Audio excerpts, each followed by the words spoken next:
Welcome back to Athena Women's Clinic YouTube channel. This is part 4 of the discussion that we have been having. Our first video covered on what is PRP, the second one on assessing the quality, and third one is where it's used and how it's used. We're going to continue our conversation with Dr. Jeannie here on where you should actually get it done.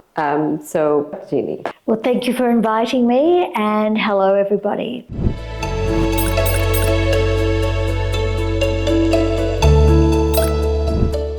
Well, first and foremost, I really believe a woman must go to a women's health clinic that is specialising in women's health. Yeah. In these situations, there is something wrong. The person is not well. They're not sick, but they're actually not well. They're not into the illness, but they're not well. So it requires a full examination by somebody very experienced that knows what to look for, knows the questions, that's been attending postgraduate courses in women's health as well, plus that assessment. And that assessment may take more than one consultation as well. I'm just going to get you to pause there. So it's very important for you guys to understand that there is a history taking involved. There's a physical examination that has to be performed by the health professional who is trained to perform such examinations. And sometimes there may be some blood tests that are required as background check to be able for us to actually prescribe a program that is specific, tailor-made for you. So get it done through a qualified health professional who has had this proper training. Please don't treat it as a walk-in treatment. It's not that. And I think that's the takeaway point you should get from this conversation. Absolutely. And then you have a thorough understanding of the issue at hand, and then the doctor is able to, that's informed consent, isn't it? Yes. And then this is not a quick fix. This could take several appointments of a variety of prescription medications or exercises or allied health as well, supporting you. So without that, you need that program, actually, program. So it's the important point, again, we are underlining here, is this is not the only treatment. It is a part of a combination of treatments that can be offered to you to help recover. Absolutely. Absolutely. So it could be, as Dr. Jeannie mentioned, it could be medications, it could be physiotherapy, it could be a lot of allied health involvement, and of course your own efforts as well. Yes. And physically, if we need to make sure that your health is at its optimum to get better results. And you need support too. You need support, and you need to discuss with the doctor at the several appointments of the progress, rather than going somewhere where it's selling it as a quick fix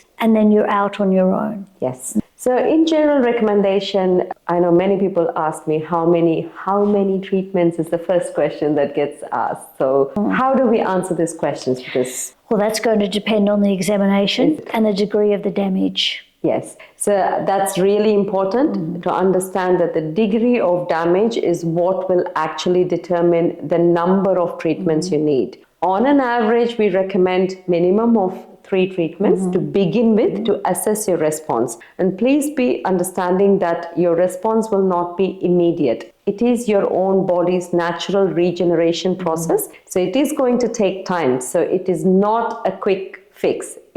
You have to have lots of patience. Am I right? Connective tissue will take 3 to 6 months to mature after the treatment. So it's interesting that many people come back at the third treatment and they say, oh, it's finally worked.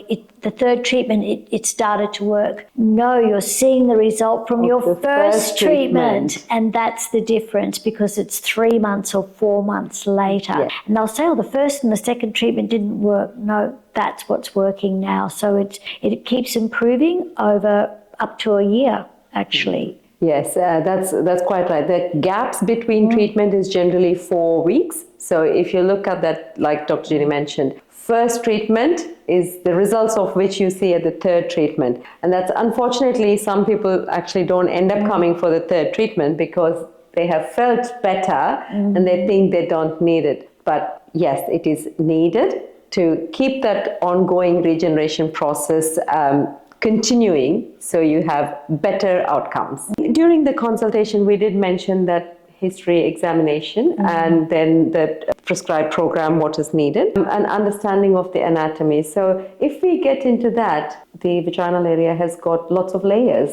Yes, and they're all connective tissue. So it's hard for people to believe that actually there's so much there because unfortunately you can't see it. So it does make it difficult. But as similar to the layers of skin, we've got lots of layers there as well, starting from the mucosa. Then we have the submucosa, then we have the fascia, then we have the surrounding ligaments, then the muscles. So and you also have nerve supply. Nerves, blood supply. And blood supply as well. And PRP regenerates nerve supply as well. I look at everything as a system. I don't say nerve tissue, it's a nervous system. Fascia system, connective tissue system, epithelial system. Muscle system. So we're actually repairing the tissue, but we're actually repairing the system as well. Because even though they're all separate, they're actually all together. Nothing works in isolation. So it will recognize loose muscles, loose ligaments, etc.,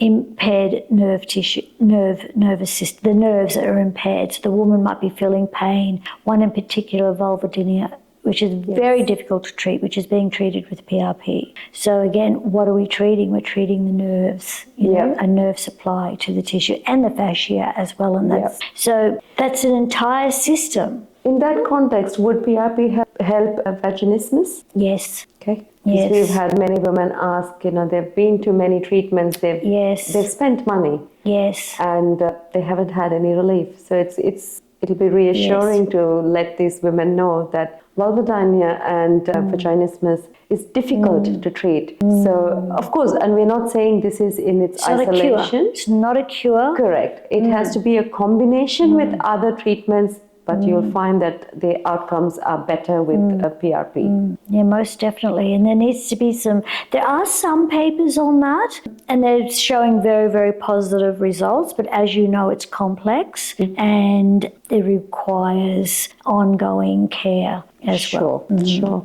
Is there anything else that you would like to add that we have forgotten in our conversation? We haven't forgotten it, but the emphasis is that you aren't to compromise that area of your body. Yes. As I said before, if you broke your shoulder, yes, you wouldn't find a way to carry on. Yep. You would go to the doctor, you'd have the shoulder repaired, you'd have it put into a cask, and you would nurse it back to health. And it's the same with our pelvic floor. So that's a beautiful conversation that we've had. So if you'd like to continue watching PRP series, please watch part 5. We want to talk about the other end of the spectrum of PRP use. So stay tuned.